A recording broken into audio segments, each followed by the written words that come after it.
My screen is visible.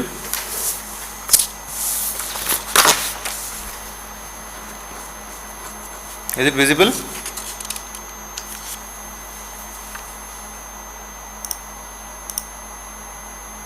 Hello? Hello? Hello? Hello? My screen is visible? Yes, sir.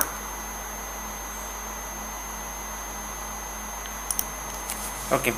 So I am going to take 2-hour class for today, because last day's class I was been some class I missed. That's why today you supposed to have no class after this class. So I will continue on this period.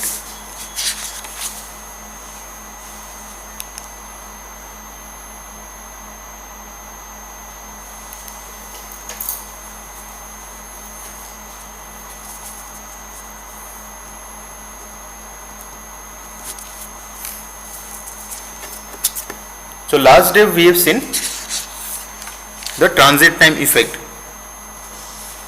So how, depending upon the frequency for a transmission line, what are the different parameters we need to consider, and due to those parameters, if wavelength is quite comparable with the circuit dimension, then we need to have the delay of the signal to propagate, right? So we have seen different kind of models for the transmission line. These are the different models. For a particular length of line, we need to consider the parameters throughout the length. We need to consider those parameters throughout the length. Okay. So by considering one of these models, we will start our transmission line analysis. So first of all, we need to find out transmission line equation.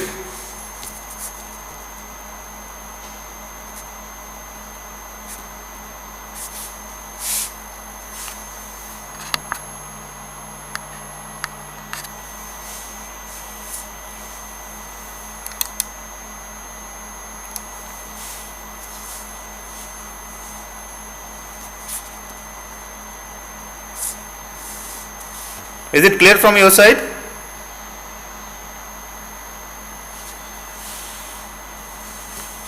So let us consider a transmission line model, something like that, for a length of del z. Let us consider it has been extending on the z axis in the horizontal direction. So let us consider we are supposed to have a transmission line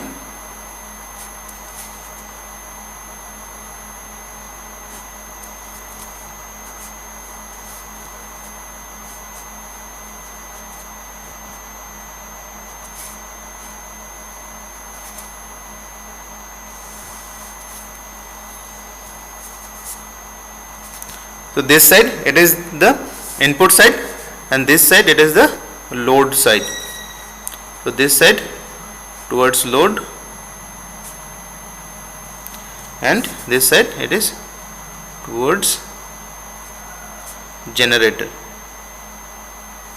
Okay. So let us consider it is plus minus. We are supposed to have a length of which has been extending in the z direction, starting from z and up to z plus del z. So obviously it's supposed to have the length of del z. So all of these four parameters supposed to be distributed throughout the length. So let us consider it is r into del z, l into del z, g into del z, c into del z. Okay. Now let us consider some current is flowing, which is depends upon the space coordinate as well as the time coordinate. Now at this point it's supposed to be divided in two parts. Let us consider this side, it is having a differential amount of value, that is del I, and this side let us consider it's supposed to have the current of z plus del z comma t. Here the voltage at the generator side, let us consider it is V of z comma t, and towards the load side it's supposed to have the voltage z plus del z comma t. So this is our circuit configuration.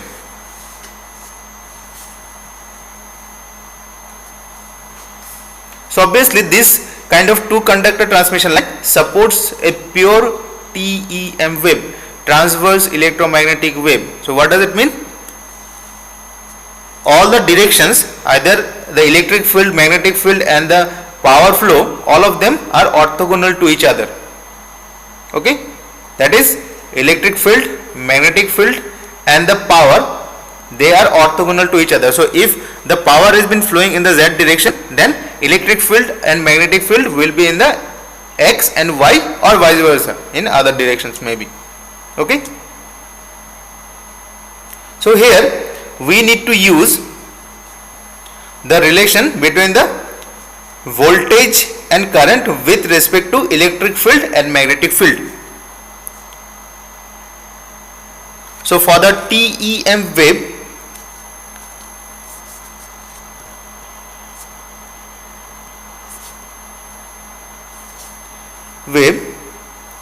the fields E and H are uniquely related to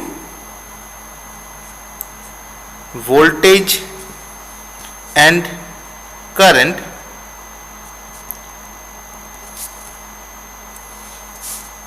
like V is equals to minus E dot dl and I is equals to closed line integral H dot dl.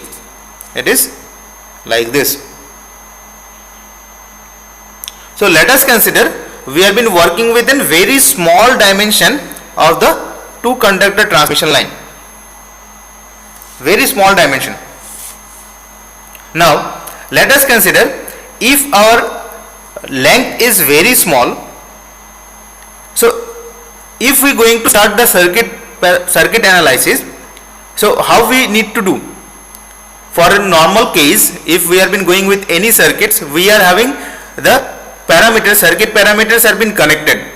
Like this also it has been connected, RL, GC, whatever the parameters it is having.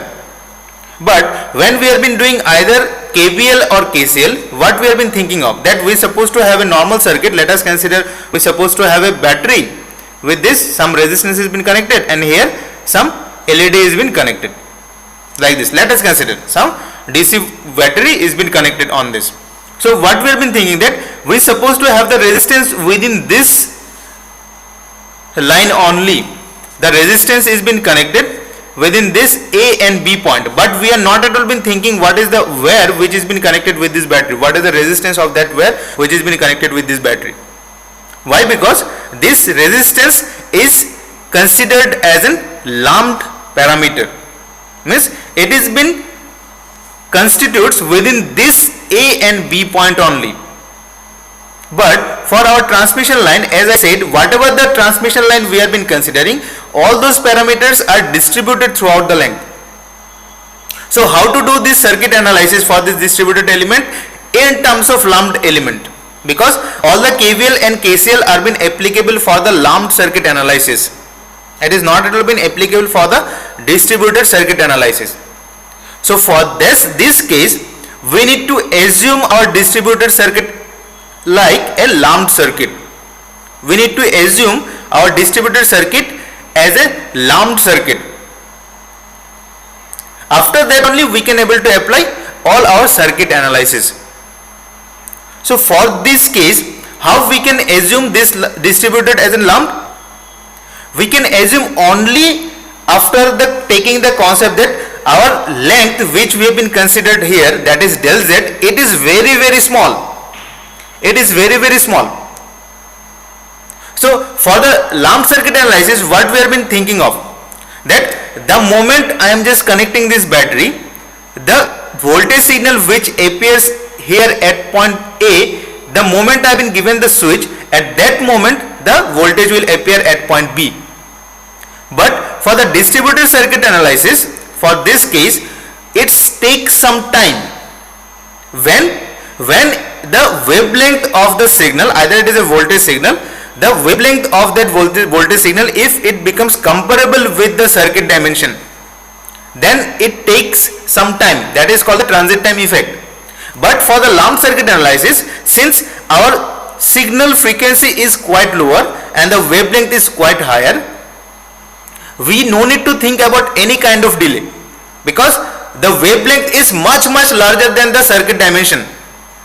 So for that case, the moment we have been connected or we have been switched on the switch, we have been given the switch, at that moment we are supposed to have the voltage at the load. But for the distributed elements circuit, it takes some time. Now if we can able to think that our distributed circuit is having the length which is much smaller than the wavelength, then we can think of like this. Then we can think, yes, the moment we have been given the supply, at that moment the supply will be available at the load, if and only if our circuit dimension is very smaller than the operating wavelength.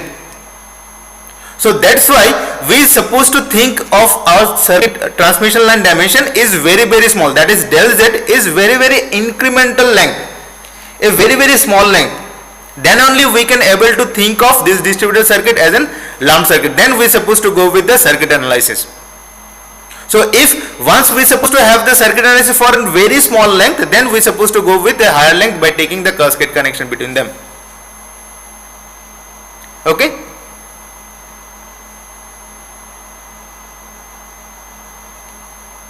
So I am just writing what is the concept behind this. So let us consider an incremental portion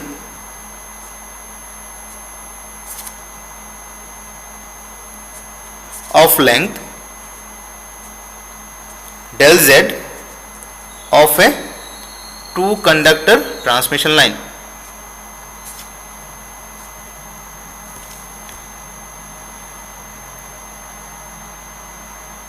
So what is our requirement? We want to find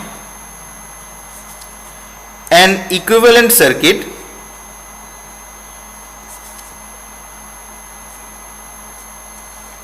for this line and derive the line equation or transmission line equation. That is our requirement. So the model in this figure is in terms of line parameter RLGC, and it represents a two conductor transmission line. So this kind of model is called L-type equivalent circuit. Other combinations also been possible. Okay. So that is what our requirement is. So how we supposed to proceed? We supposed to proceed by taking the assumption that our incremental length is very small.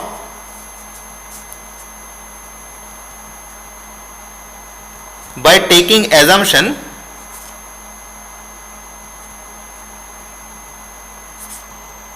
the incremental length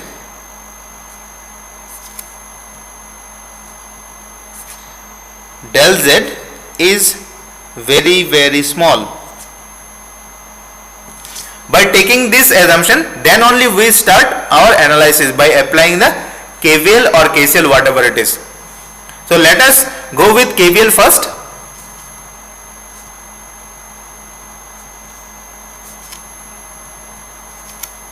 To this outer loop. If we have been going with this outer loop,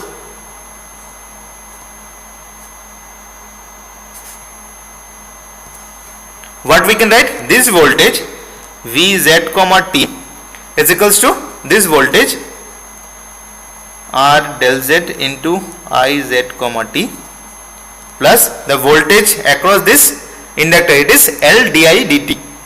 So L into del z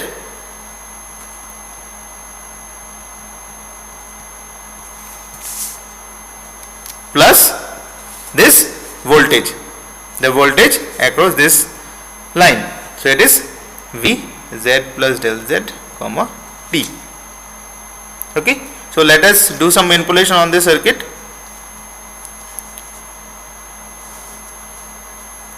Minus V of z plus del z comma t minus v of z comma t by del z is equals to r I of z comma t plus L del I z comma t by del t.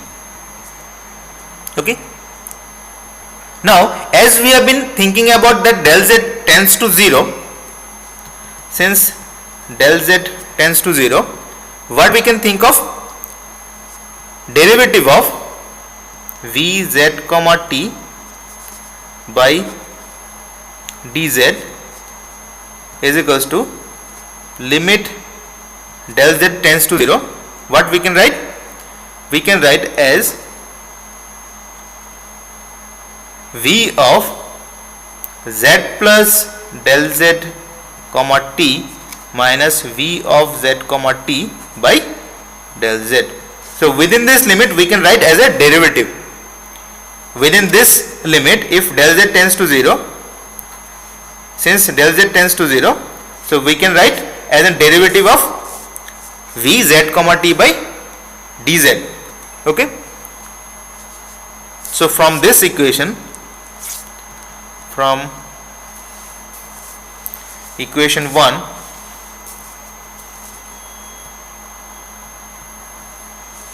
what we can write?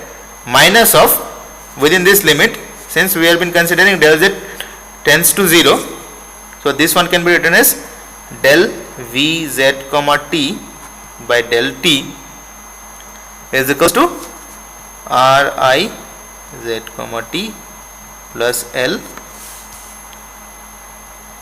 z comma t by del t.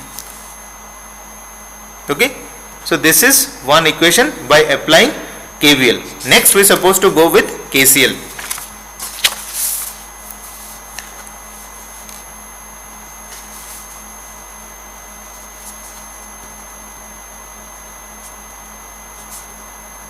Applying KCL to this, we are supposed to have this incoming current and two outgoing current at this node.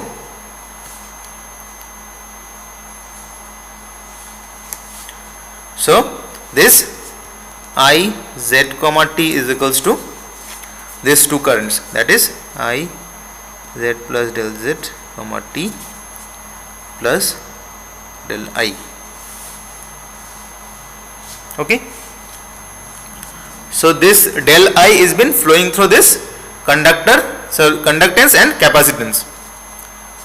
So this I z plus del z comma t plus g into del z v of z plus del z comma t plus the current across the capacitance is C into del v by del t.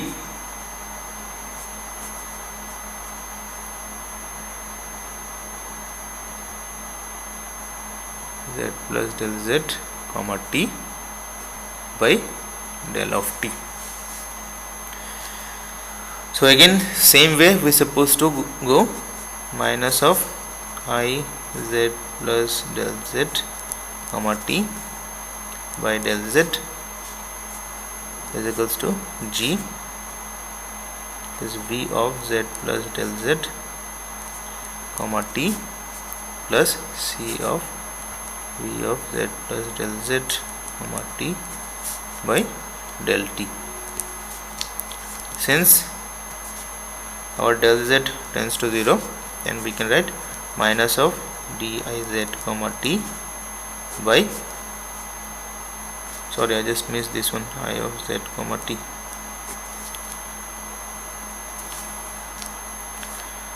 This one can be written as del of z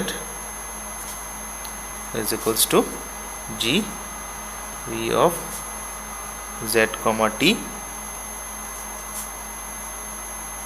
plus del v z comma t by del t. This is equation number 3. Okay.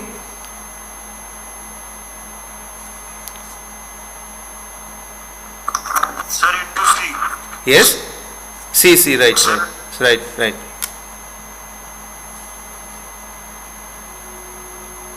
Now we are supposed to represent this equation in phasor form. Representing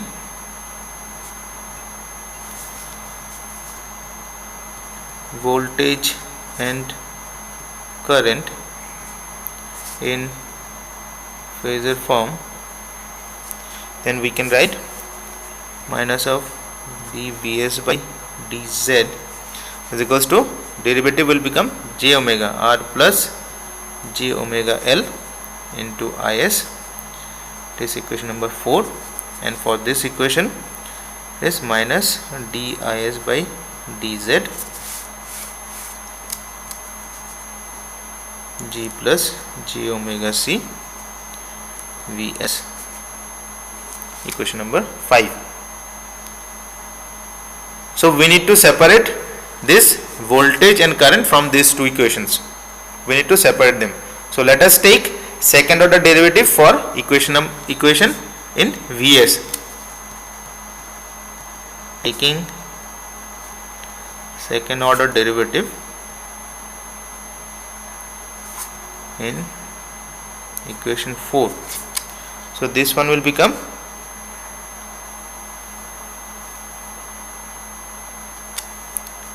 d2Vs by dz2 is equals to r plus j omega l. I am just putting this one again, so it will become g plus j omega c into Vs.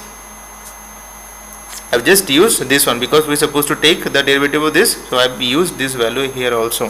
So this can be written as, this one can be written as d2Vs by dz2 is equal minus gamma square Vs is equals to 0.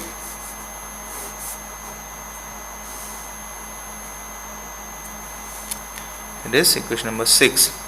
So what is this gamma? Gamma is alpha plus j beta, which is equals to r plus j omega l into g plus j omega c. So in the same way we can also find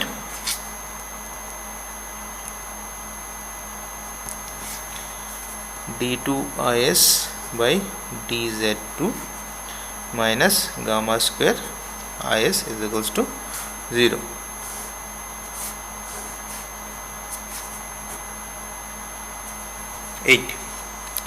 Okay. So these are the two linear homogeneous differential equation. This 6 and 8 is the linear homogeneous differential equation. So we need to find out the solution for this. So solution for this equation number 6 and 8, solution of linear homogeneous differential equation 6 and 8. If we have been going with this 6, we are supposed to have Vs of z, a constant. Let us consider it is V0 plus e to the power minus gamma z plus V0 minus e to the power gamma z. It is equation number 9. If we have been going with equation 8, then we are supposed to have Is z is equals to I0 plus e to the power minus gamma z plus e to the I0 minus e to the power plus gamma z. Okay, so here this V0 plus V0 minus I0 plus I0 minus are constant. So what does it mean? This value V0 e to the power minus gamma z, so it is exponentially decay. This is also exponentially decay, right? This one is exponentially increasing. It is exponential. So we can think of something like that. From the source, when the signal is being propagated towards the load, it loses its power, so it's supposed to decrease. And if there is some reflection from the loads towards the source, so at the load end it is having the at the load end it is having the maximum value, and when it has been coming towards the source it has been decreasing. So we can say this two part are been propagating in the plus z direction, and this part e to the power plus gamma z it has been propagating in the minus z direction. So V0 plus e to the power minus gamma z, as it has been exponentially decaying, so we can think of that it has been propagating from source towards the load, by taking the concept that while it has been having the value at the source, it's supposed to have the maximum value, and while it has been propagating towards the load, its value or its amplitude get decreased. So we can think of something like that. So this part e to the power minus gamma z part, it has been propagating in the plus z direction. So by taking the time variation with them, if we have been considering the time variation with them as well, because we have been represent with respect to v z comma t. So if we have been finding the expression for this v z comma t from this phasor form, if we have been going with this phasor form and including the time variation, then we need to write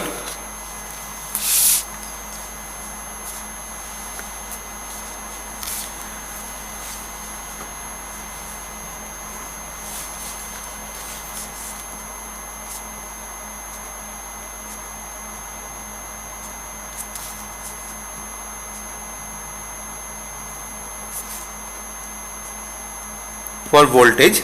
If we are writing that Vz comma t, it is the real value of Vsz, whatever we have derived, e to the power j omega t, right?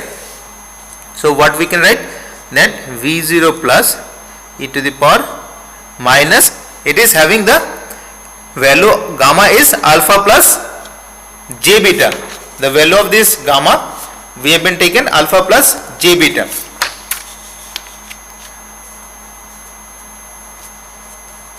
So it's supposed to have e to the power minus alpha z, then real value, so e to the power minus j beta, right, plus e to the power j omega t, isn't it? So we are supposed to have j omega t plus beta. So it's supposed to have the real value, so we need to consider the cos component, right? So I'm just writing that cos component only, that is omega t minus beta z plus V0 minus e to the power alpha z, here it is plus gamma, so it is cos omega t plus beta z. Okay, equation number 11, let us consider. So this is the expression, instantaneous expression of voltage which has been exist in the transmission line. Now we supposed to, as we have been having the voltage, we are having the current, so obviously we supposed to have the impedance on the transmission line. So the impedance on the transmission line, that is known as characteristic impedance. The impedance of the transmission line is known as characteristic impedance of that line. It is the ratio of the positively traveling wave to the current at any point on the line. Positively traveling means forward directed wave which has been propagating in the plus z direction. So it is the ratio of the voltage to the current.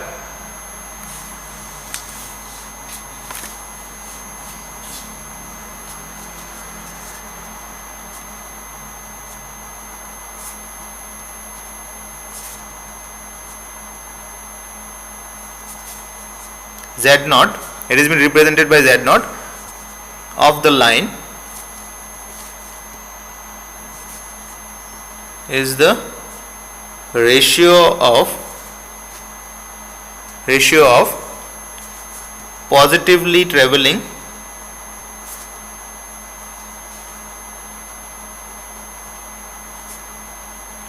voltage to the current wave at any point on the line.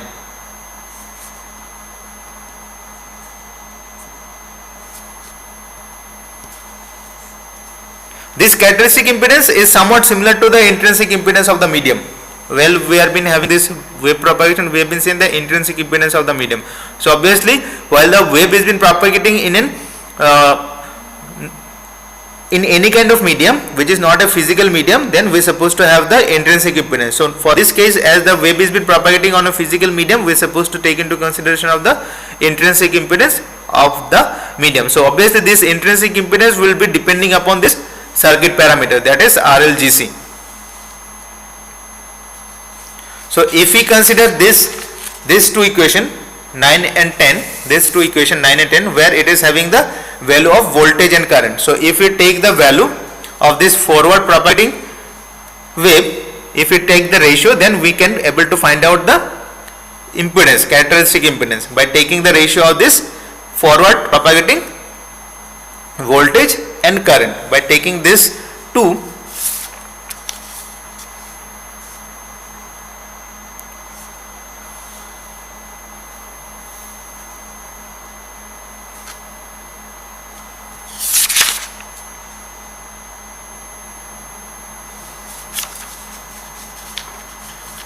so Z naught is this one by this one. So it is V0 plus by I0 plus.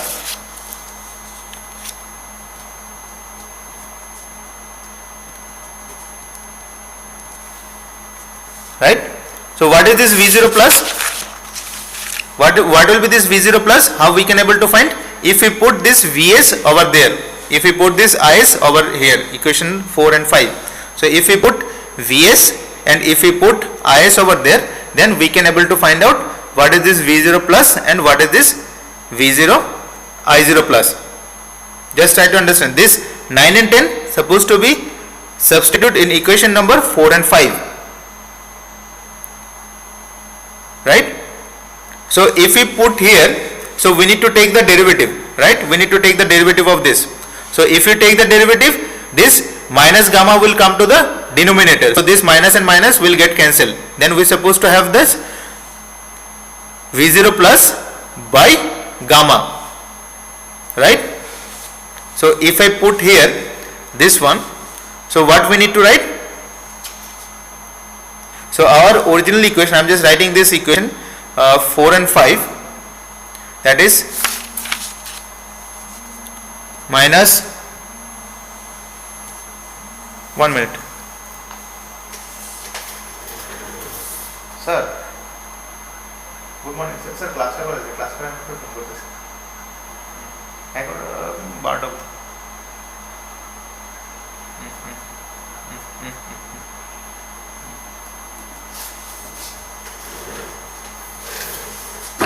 So this two equation is minus dVz by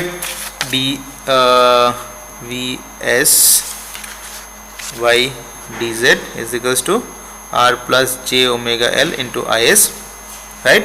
So we supposed to have this one. Class ta korale par puchu. Class ta korale. Vs is this one. So we supposed to use this one over there. So we supposed to get the derivative. So only this forward propagating wave. So we supposed to have V0 plus by minus gamma. So over here we supposed to have V0 plus by gamma. The minus minus will get cancelled. This minus minus will get cancelled. E to the power minus gamma z into R plus j omega L. So what is our Is? Is, we know this one, that is I0 plus by e to the power minus gamma z. I0 plus by into e to the power minus gamma z. So both side this one will get cancelled. We are supposed to have V0 plus by I0 plus as R plus, sorry, it will supposed to get multiplied. It is not here, it is supposed to get multiplied after taking the derivative. So it is supposed to have R plus j omega L by gamma. So what we did, we are having this value. So if we take the derivative, this minus gamma will come in the numerator. So this V0 plus by I0 plus is R plus j omega L by gamma. Or we can also go with this equation, this I equation. Then we are supposed to have this G plus j omega C, right? So we can write as R plus j omega L by gamma or gamma by G plus j omega c. Okay, this is about the Z naught. So what will be this Z naught? We can write as, we know the value of this gamma, so if we put this one r plus j omega l, gamma value is root over r plus j omega l into g plus j omega c. That is what we have written, r plus j omega l into g plus j omega c. So this one will result into root over of r plus j omega l by g plus j omega c, or it's supposed to have some real value. Let us consider this r naught, and it's supposed to have the some reactance value x naught. Okay, so here this r was our original r, that is the transmission line parameter r, was the resistance per unit length, and here this r naught is the resistance, total resistance. Okay,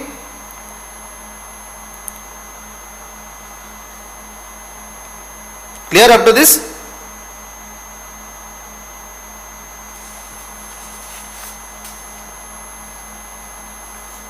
So till now the transmission line what we have been considered, it is a lossy transistor. Why it is lossy? Because it's supposed to have some resistance, it's supposed to have some conductance. So power it get radiated, some power is get lost due to this parameter. So this kind of transmission line are known as lossy transmission line. So let us consider for the next case, we are supposed to have some lossless line.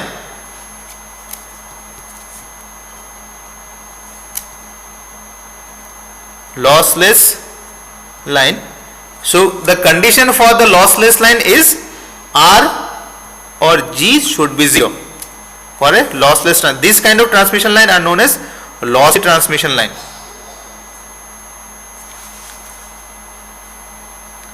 So a transmission line is said to be lossless if, what should be the condition? This R and G should be 0. So how it should be 0? If it's supposed to be perfect, the conductors should be perfect, then we can say it is having the infinite conductivity. So if the conductivity is increasing, then the resistance will get decreased, right? So if the conductor of the line are perfect, that is conductivity tends to infinite. And so how this G can be 0? G is due to the dielectric which has been separating these two transmission line, the dielectric between this transmission line. So the dielectric medium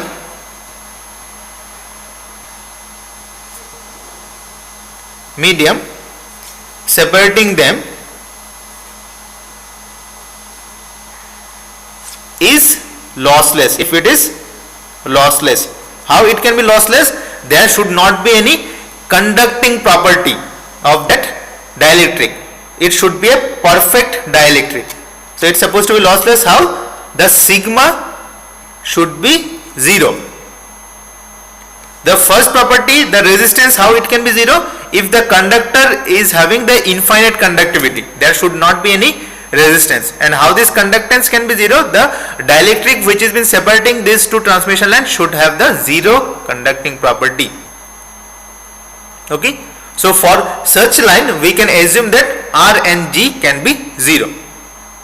But since this capacitance and inductance does not depends upon sigma, then we need to go with this L and C. Does not depends upon sigma. So So for this case, for such case, we need to find out alpha, beta. We need to find out alpha, beta and intrinsic impedance. We need to find out these three. So let us consider, if our resistance and conductance are 0, then obviously we can think of that the attenuation is completely 0, because it is completely a lossless line. It is completely a lossless line, right?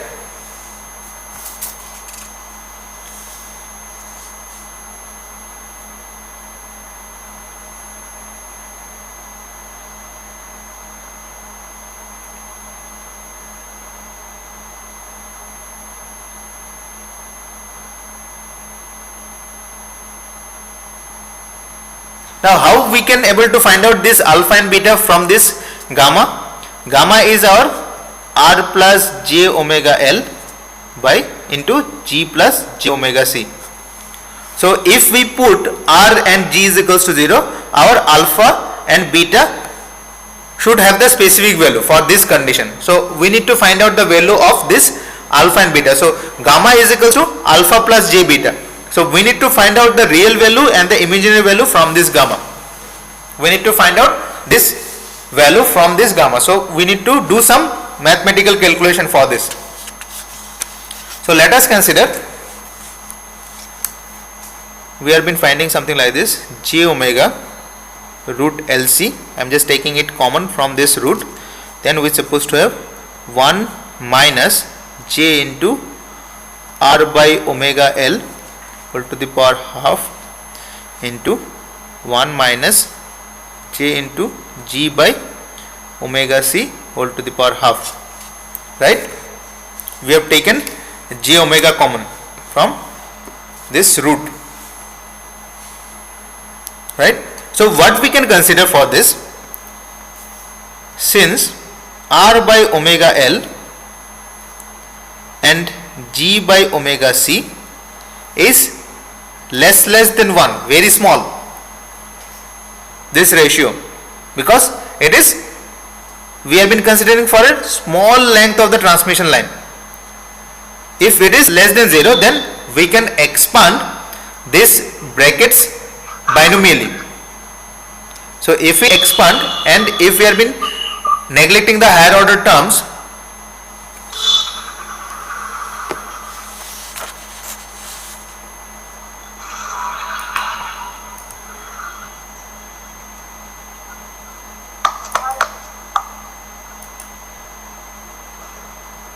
Disha, mute your mic.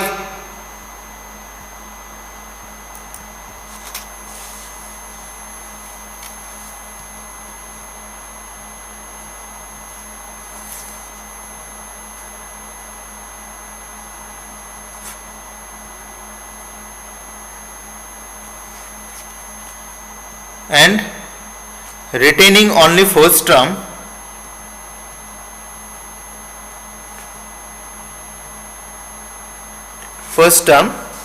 then what we can write, that gamma is equals to alpha plus j beta is equals to j omega root LC into 1 minus j of R by twice omega L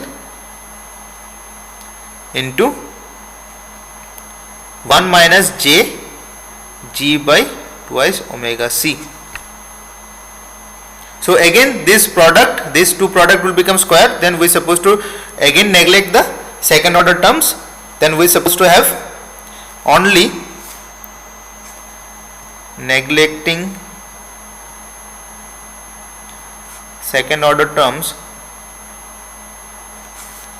we are supposed to have j omega root LC 1 minus this term j into R twice omega L minus j into G twice omega C. So from this we can easily find out the real and imaginary value, right? So here this real value alpha is coming out as R by 2 root over C by L plus G by 2 root over L by C, and the imaginary value is coming out as beta is equals to omega root LC, right? So from here we can find, if we put R and G is equals to 0, then we are supposed to have attenuation constant completely 0, that is alpha is equals to 0, and we are supposed to have the beta is equals to omega root LC, fine.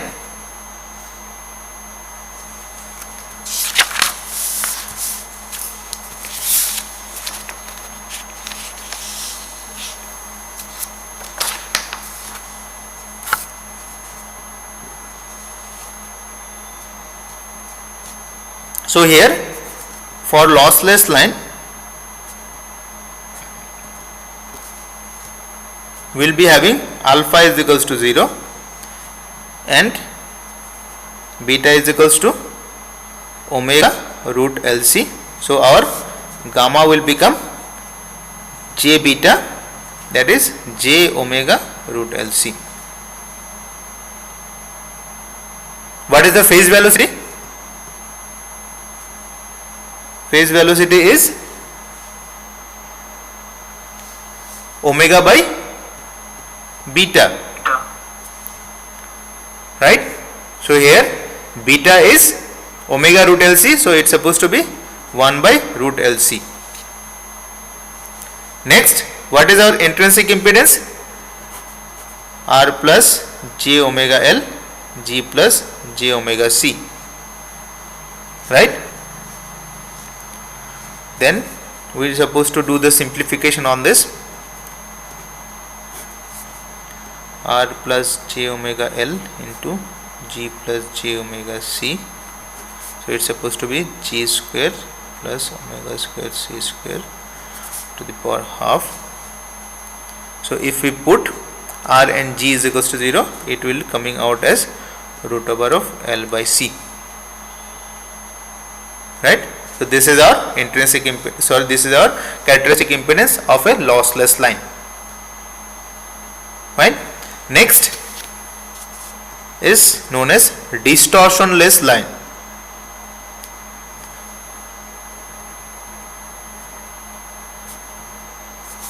That is R by L, the condition is R by L is equals to G by C. So what is a distortionless line? A signal, it normally consists in number of frequency components, a band of frequencies.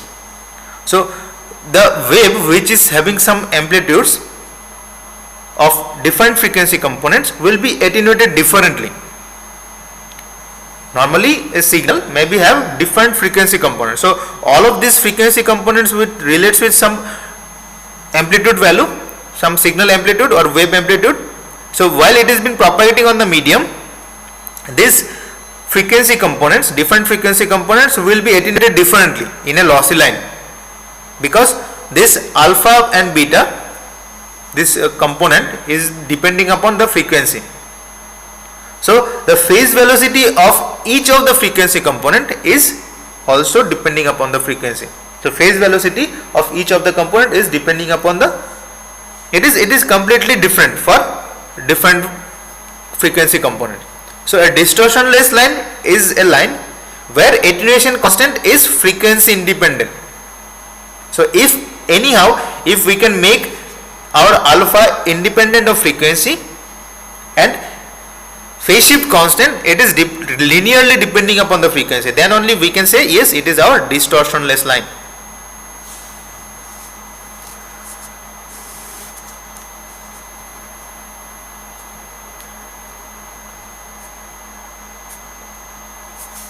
Is one in which the attenuation constant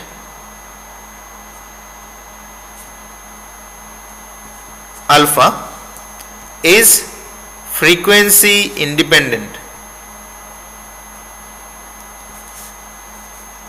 while the phase shift constant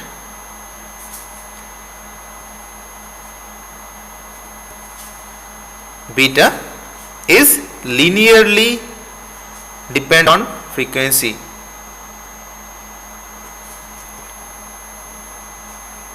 dependent on frequency. So if somehow we can able to achieve this property, then we can say yes, our transmission line is distortionless line. So we know this propagation constant gamma is r plus j omega L into g plus j omega c. Let us consider, if we take L common, then it will become r by L into j omega. If we take c common, it is supposed to have g by c plus j omega. So if we choose r by L is equals to g by c, then our gamma, which is alpha plus j beta, it may become root of LC. This one and this one same, then we can say r by L plus j omega, or root LC g by c plus j omega. Okay, so we have already derived the expression of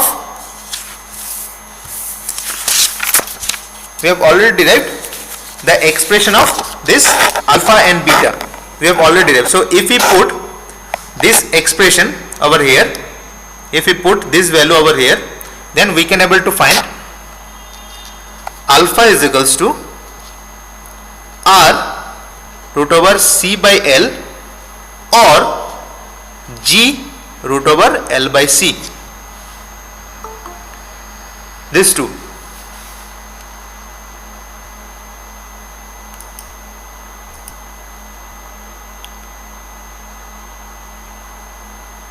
Anyone wants to come in?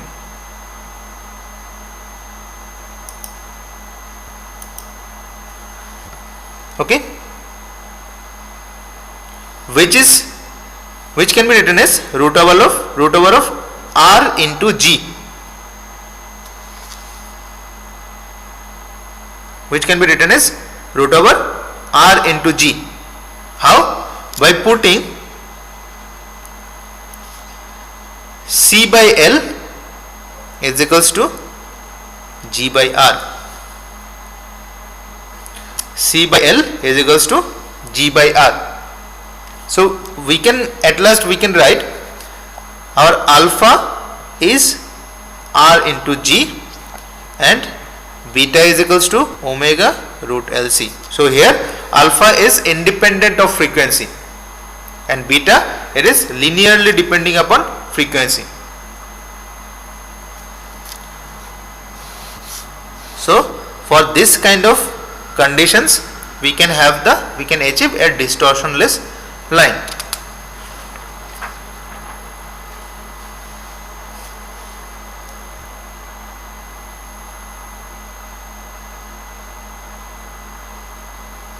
So at last we can summarize all those things like this. As a transmission line characteristic,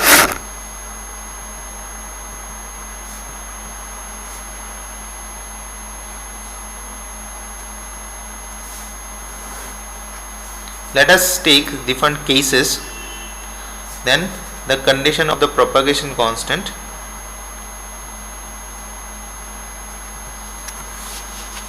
then characteristic impedance.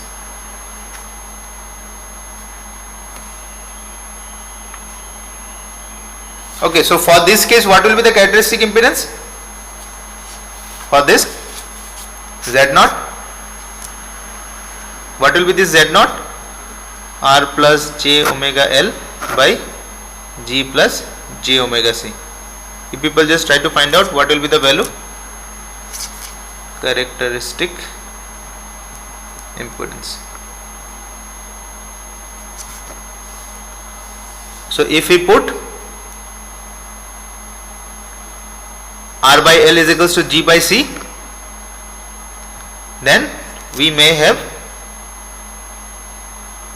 root over R by G or root over L by C.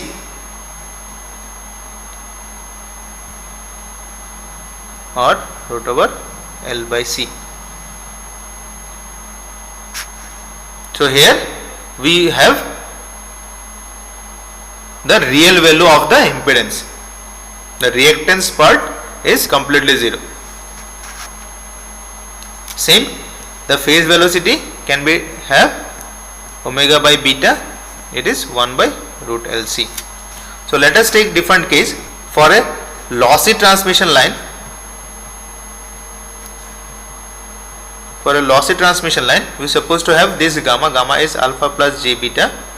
It is root over of r plus j omega L into g plus j omega C, and we are supposed to have the expression of the impedance as r plus j omega L into j omega C.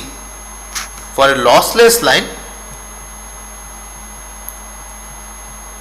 we are supposed to have j omega root LC, and it's supposed to be root over L by C. Then for a distortionless line,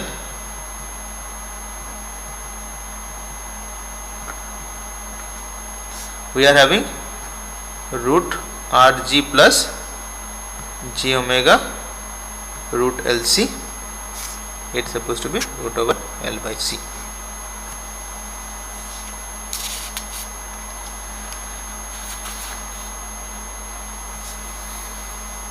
Okay, up to this.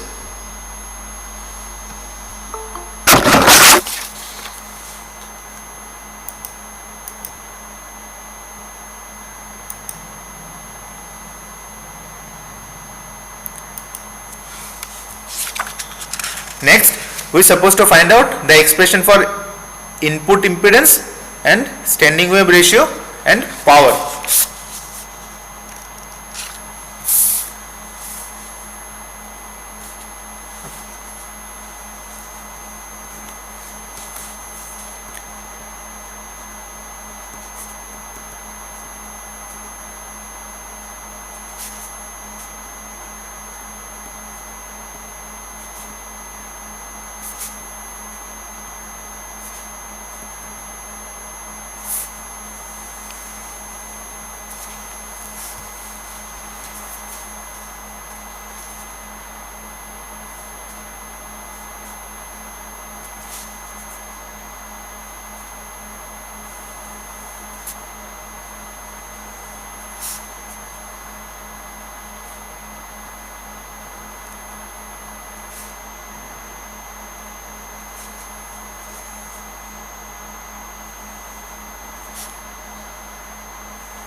None.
Okay, so these are the two different diagram. First diagram, this transmission line is terminated with the load. The load is ZL. It has been terminated with the load. So our this side up to this side some generator is been connected. So let us consider it is having certain impedance. The current has been flowing. It is I naught. Current which has been flowing. It is having the voltage. Generator voltage is Vg. It is having certain impedance of the generator, that is Zg. Okay.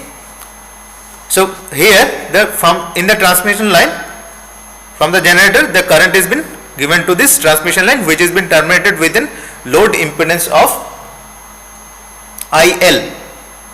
It is having the load impedance of ZL, and the current which has been flowing on this load impedance, it is IL. The load voltage is VL. So if we go with a simplified diagram, it is the diagram from the generator, the current has been given to the load. So if we have been thinking throughout this diagram, so the generator first it has been given to this transmission line. So after the generator we are supposed to have certain impedance which has been comes into picture first, or it interacts first with this generator. So just after the generator we are supposed to have the transmission line. So if we consider, if it is having certain intrinsic impedance Z0, if it is having certain load impedance ZL, then as a whole we can consider the generator is been connected with the load, which is in total Zin, which is having the contribution due to this characteristic impedance of the transmission line as well as the load impedance ZL. Okay, so that's why I have written as Zin and the voltage V0. Okay, so considering a transmission line of length L, it is having the length of L.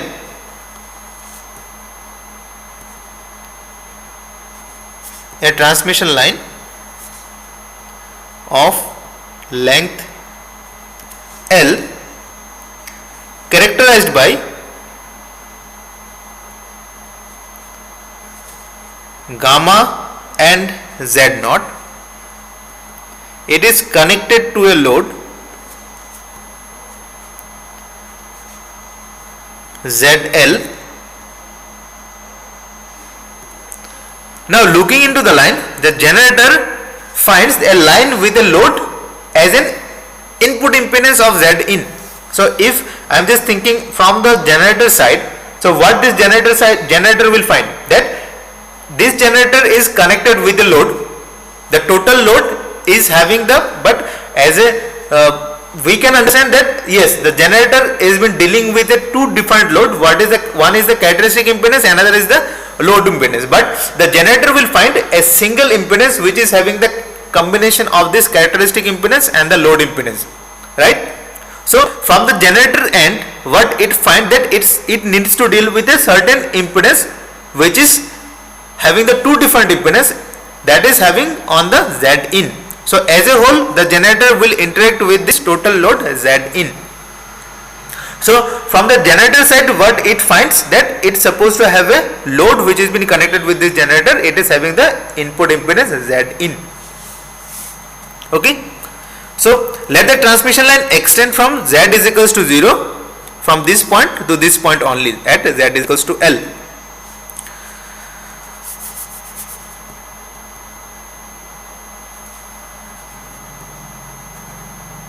Transmission line extend from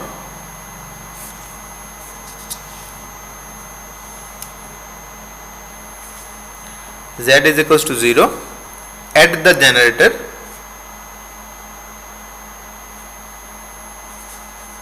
to Z is equals to L at load.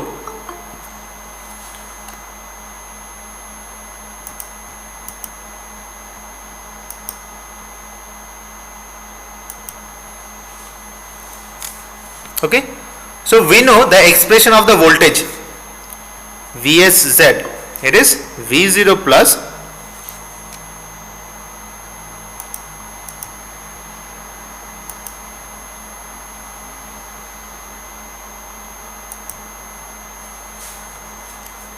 e to the power minus gamma Z plus V0 minus e to the power gamma z. Now if we have been writing the expression of I, what is that? ISZ as I0 plus e to the power minus gamma z plus I0 minus e to the power gamma z.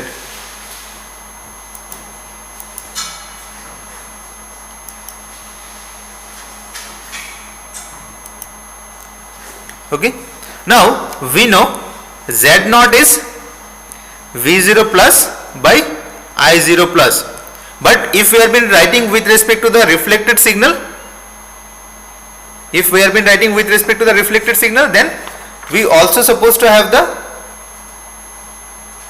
impedance as minus of V0 minus by I0 minus. We can also write as V0 minus by I0 minus for the reflected signal. So if we use this value for this reflected part also, then this Is can be written as, we can replace this I0 plus is equals to V0 plus by Z naught minus gamma z, and this I0 minus as minus of V0 plus by Z naught e to the power gamma z. Now to find our V0 plus and V0 minus at any terminal, then we need to go with the length, proper value of this Z. What is happening with you people? Why you are getting disconnected every time? I will continue the class up to 12 as I said earlier. If anyone wants to leave, you can leave.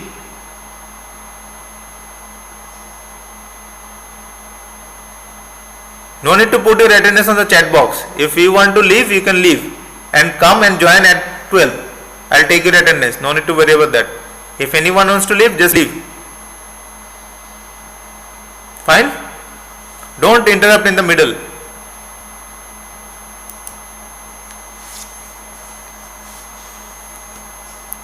So what we need to find? We need to find this V0 plus and V0 minus at different terminals. So how we can define these terminals?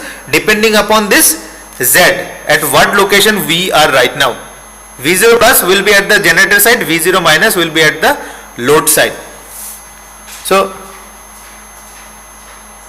let us consider we need to find V0, that is V at the Z is equals to 0, and I0 which is having the value of current at Z is equals to 0. So if we go with these two equation, let us consider it is 1, it is 2.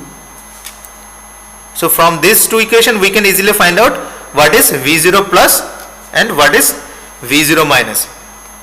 So for this case we can find out as V0 plus as half of V0 plus Z naught I0. So where we are at the generator side. Let us give equation number 3, and V0 minus is half of V0 minus Z naught I0. Equation number 4. Now if we look into this equivalent diagram, so from this what is our V0? We can easily find total impedance. It's supposed to get divided, the voltage get divided. So this, from this diagram, from figure B, we can find V0 as Z in by Z in plus Zg into Vg, and I naught as total voltage by impedance. So these are this equation 3 and 4, it is the condition of the voltage at the generator side, where we are just at the beginning of the transmission line. Now if we have been going with the impedance at the load end, the voltage at the load end. So at load end, it is at generator side. At load end, what we supposed to have? VL is equals to V at Z is equals to L, voltage at the load. IL is the current at Z is equals to L. So what supposed to be our V0 plus? Same, only e to the power gamma L will comes into picture.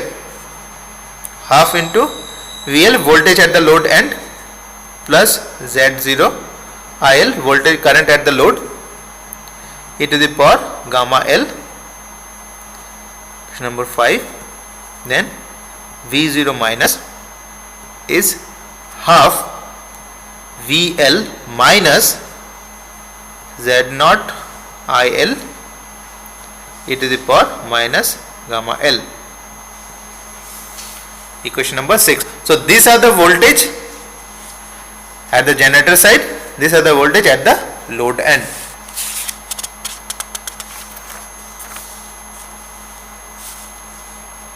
Now if someone asks to find out the voltage at any point, we have been derived at this point and at this point.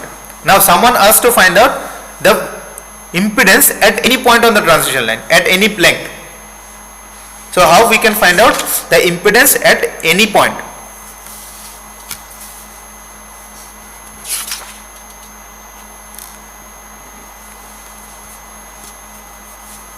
The input impedance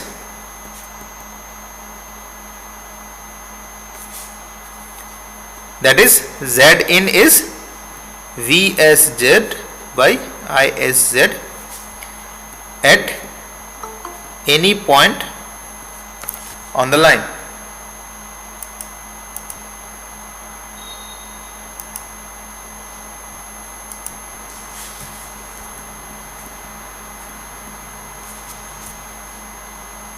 So obviously if we have been going from the generalized expression, we are supposed to have Zin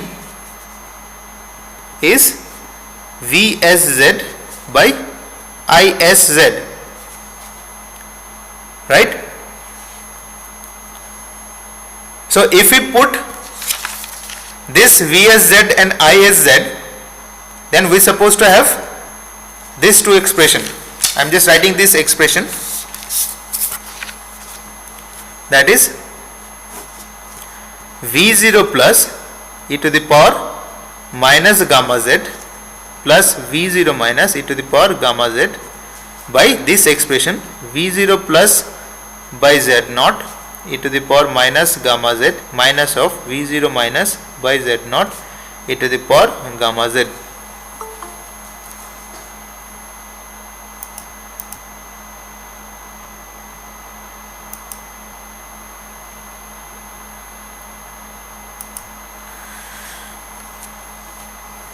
Okay, so from here this gamma Z will get cancelled, right?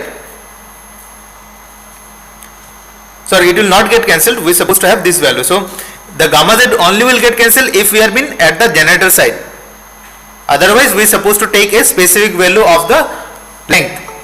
So Z, what is happening with you people? Why you get disconnected? What is happening? Disha Khatri, why you get disconnected?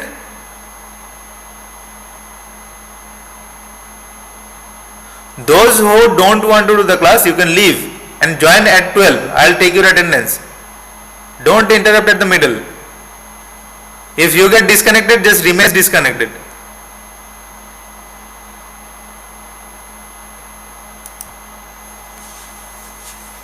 Okay, so if we are at the generator end, then we simply put Z is equals to 0. Then we can easily find out the expression, the last expression what we derived. This one, this V0 we can easily find out, then I0 also we can easily find out, for the generator end. So from this expression we can still modify this one.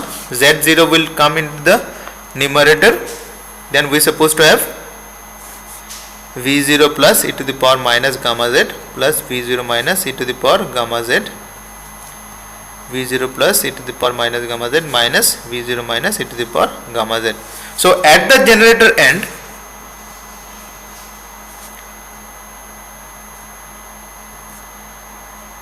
and this z is 0, then we supposed to have z in is equals to z naught V0 plus V0 minus by V0 plus minus V0 minus. And also we can able to find out for the load end, if we put z is equals to L,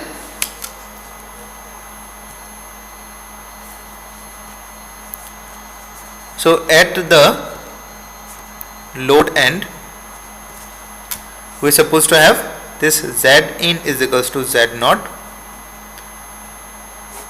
V0 plus e to the power minus gamma L plus V0 minus e to the power gamma L by V0 plus e to the power minus gamma L minus V0 minus e to the power gamma L. It is at the load end. Now we know what is the expression of this V0 plus and V0 minus at the load end as well as at the generator end. So let us put this value here. So if we put, this one will become Z naught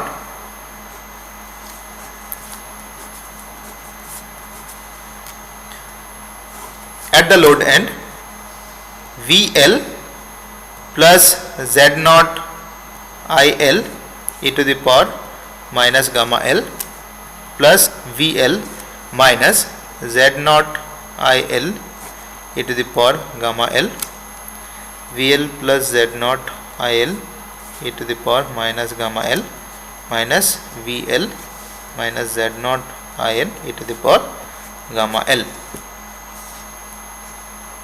Right? Here further we can simplify by taking the hyperbolic function. So cos hyperbolic gamma L is equals to e to the power gamma L plus e to the power minus gamma L by 2, and sin hyperbolic gamma L is e to the power gamma L minus e to the power minus gamma L by 2, and tan hyperbolic gamma L is sin hyperbolic gamma L by cos hyperbolic gamma L. We will use this one. So our Z in will become Z naught into ZL plus Z naught tan hyperbolic gamma L by Z naught plus ZL tan hyperbolic gamma L. So this is the expression of the input impedance for a lossy transmission line. So here obviously if we are having the known value of the transmission line, let us consider we supposed to have the transmission line and unknown value. So while we have been moving on the transmission line, after a specific distance, if we have been putting the value of this L, then we can easily find out what is the input impedance. So if someone been asking without visiting a transmission line what is the total length of the transmission line, so from this equation we can easily find out what is the input impedance. Input impedance means what is the impedance which a generator finds. When a generator has been connected, when a source has been connected with the transmission line, what is the total impedance this source face while it throw its power to this transmission line. Okay, so this is for a lossy transmission line. So obviously we can minimize this one for a lossless line. So for a lossless line, what we are having for a lossless line? For a lossless line we supposed to have this beta is equals to, or this gamma is equals to j beta. For a lossless transmission line, it is 0 plus j omega root LC. So it is alpha plus j beta. So alpha is 0 for a lossless line. So this gamma only is equals to j beta. So we can use for a lossless line, gamma is equals to j beta. Then our tan hyperbolic gamma L, this one should be tan hyperbolic j beta L. So which can be written as j tan beta L. Okay, so our this equation will be modified as Z naught into ZL plus JZ naught tan beta L by Z naught plus JZL ZL tan beta L. So this is the input impedance for a lossless line. This is the input impedance for a lossless line.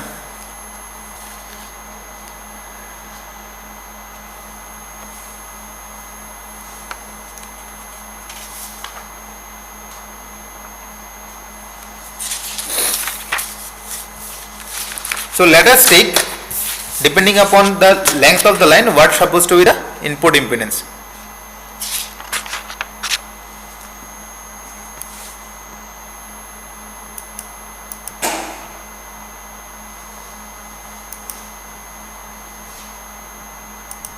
Sir, last page last part to দেখাবেন. This one. Yes sir.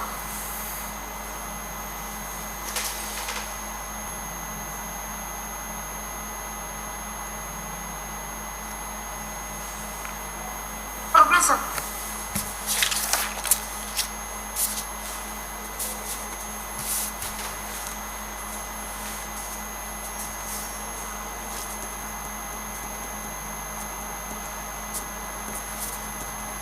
Some length we have been considering in terms of wavelength, that is lambda by 2, lambda by 4 and lambda by 8. What we are considering? Considering lossless line.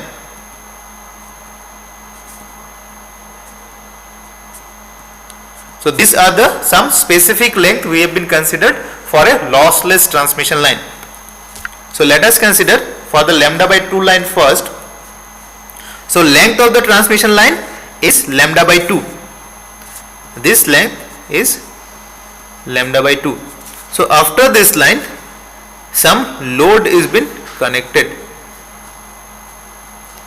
Let us consider it is ZL, and this side some source is connected which finds some input impedance. So we need to find out input impedance for this. So obviously from the expression we supposed to have beta L. So this beta L is known as electrical length, not at all the physical length. L is the physical length, but this beta L is known as electrical length. It also been represented as theta. So this beta L, beta is twice pi by lambda, right?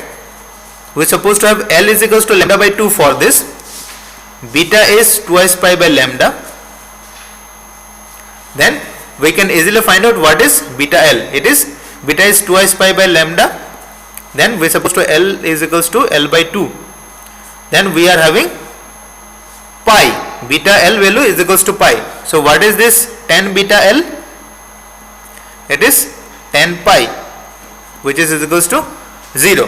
So if we use this value in our expression, that is Z naught, Z in J Z naught tan beta L by Z naught to J Z in tan beta L. So obviously tan beta L is 0. So if we are having this tan beta L 0, then we are supposed to have Z naught into Z in by Z naught. So as a whole we are supposed to have Z naught. sorry, it is not Zin, it is ZL. It is ZL. So this one is ZL. So for a lambda by 2 line, the input impedance is simply as load impedance. So if somehow we have been dealing with a lambda by 2 line, then the input impedance what a generator will found, it is simply the load impedance. There will be no effect of the characteristic impedance on the generator. There is no effect. It simply finds the load impedance. So the input impedance for the lambda by 2 line is same as the load impedance.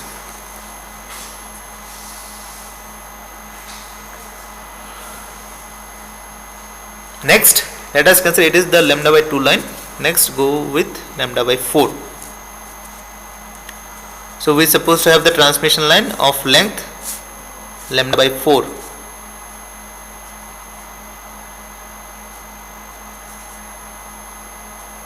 It is your ZL, the total length is lambda by 4. So go in the same way, just try to find out what is the impedance you have been finding.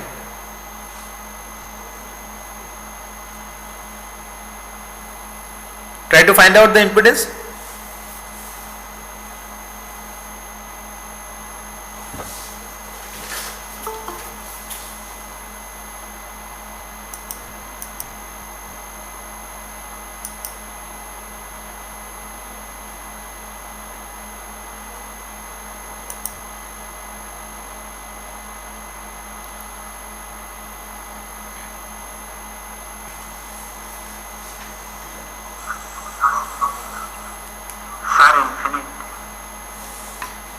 Which one?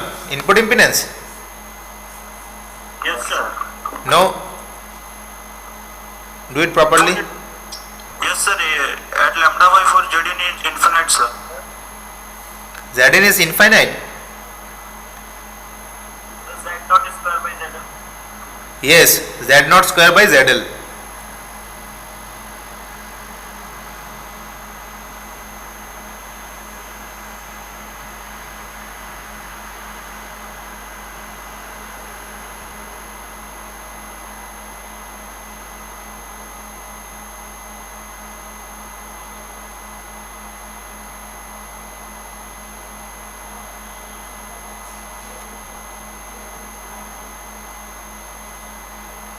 All of you found Z0 square by ZL? No, sir. What is beta L?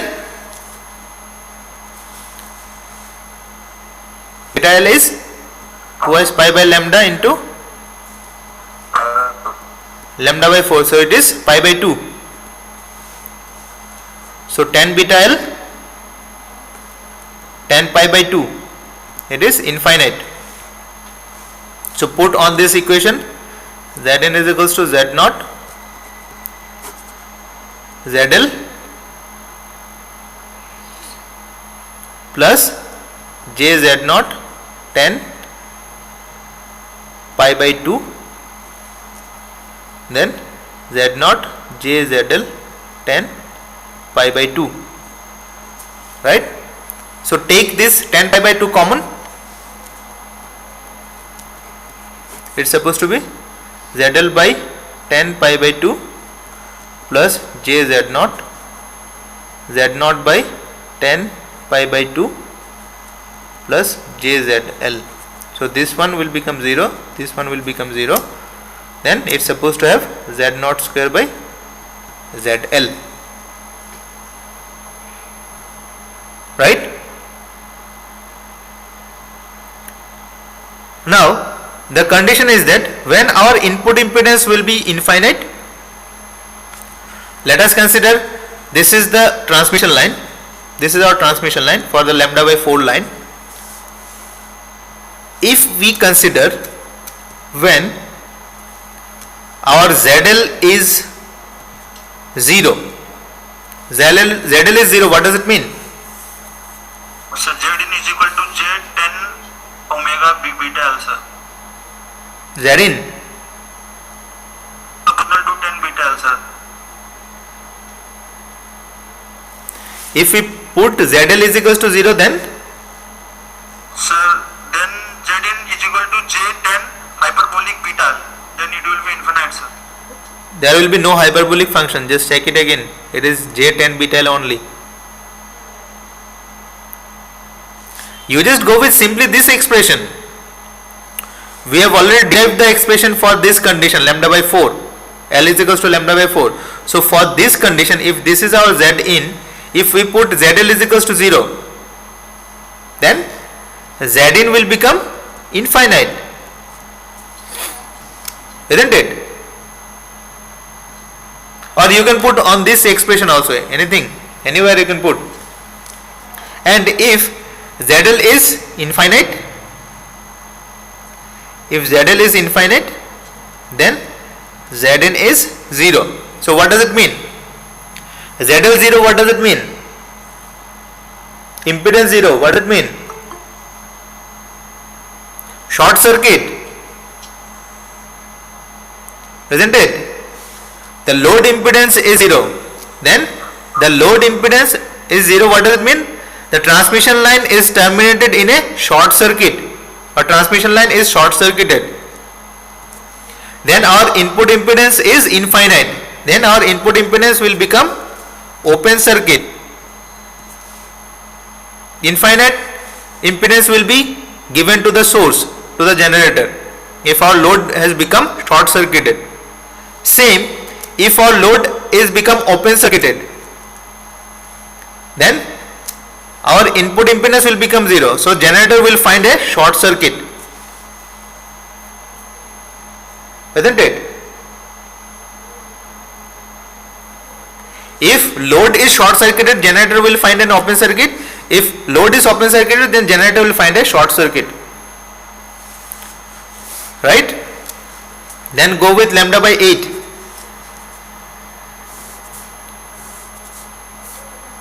Go with lambda by 8.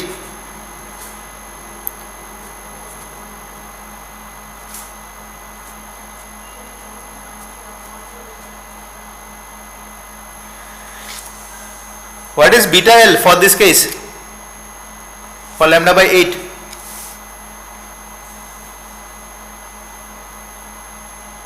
Pi by 4.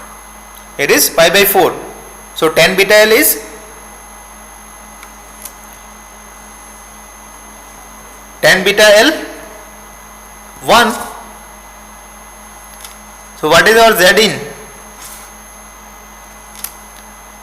Z naught ZL plus JZ naught by Z naught plus JZL.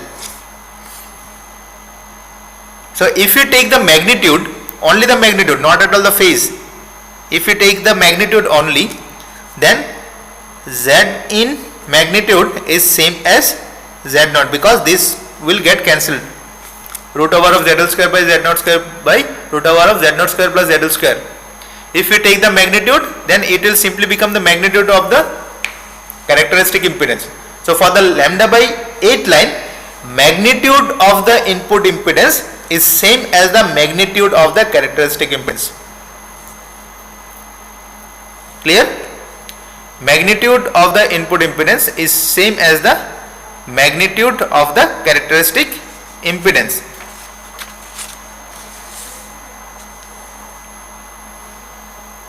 So how we can define this characteristic impedance? So characteristic impedance, from this concept, what are the concepts we have gathered up to this? The characteristic impedance of a line is that impedance with which, when a line is terminated, the impedance measured at any point on the line is same as the terminating impedance. I am just writing this one.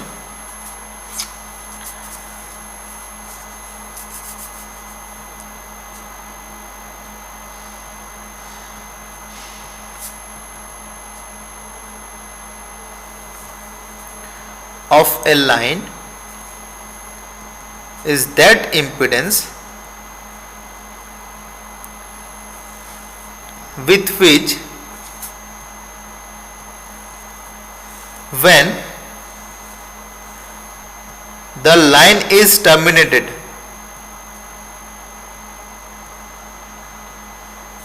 Terminated means the load is been given this impedance.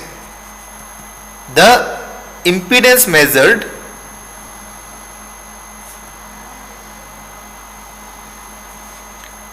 on any point on the line is same as the terminating impedance.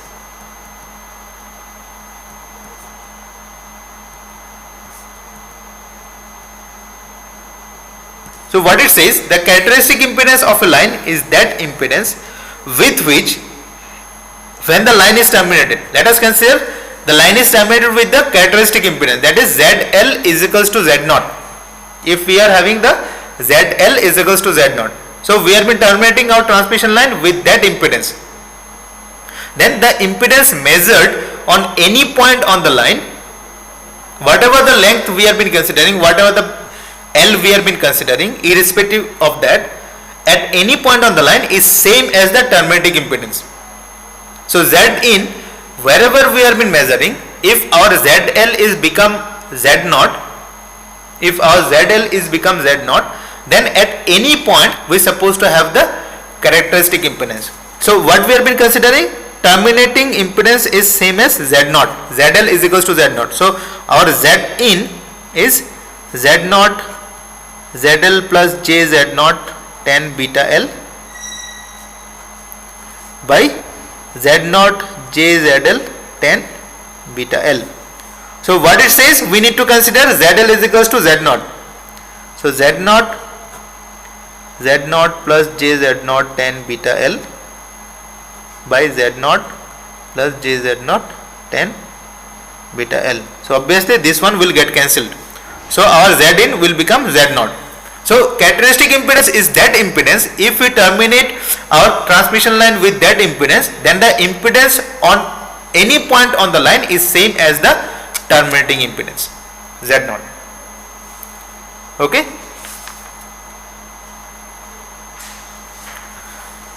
Up to this, any doubt? Anyone, any doubt up to this?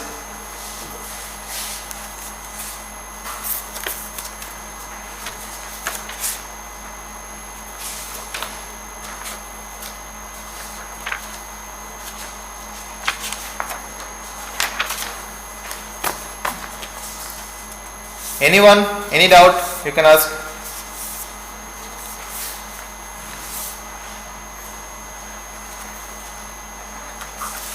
Hello sir. Yes. Sir, how your hyperbolic parameter is disappear, sir? In the beginning, sir, we have got that hyperbolic parameter, then after Disappear. Use proper words. It is not at all disappeared. Just go with this part. If we are having some imaginary value, then hyperbolic will get cancelled. This part. Sir, if we not cancel, sir, then what is the effect of the Why you will not cancel? other impedances? Why you will not cancel? If you have some simplification, why you will not do? We can simplify from hyperbolic function to normal function, then why we should not go? If you are not at all been working with lossless line, then go with lossy line, then obviously gamma will be alpha plus j omega, then the hyperbolic function will remain same. Because we are having on the lossless line, so gamma is j beta. So if you have been working on a lossy line, then attenuation will be there. Then you cannot change your hyperbolic function. We have considered lossless line. That's why we are supposed to have the simplification. And if we can able to do the simplification, why we should not do? Yes. Anything else? Anyone?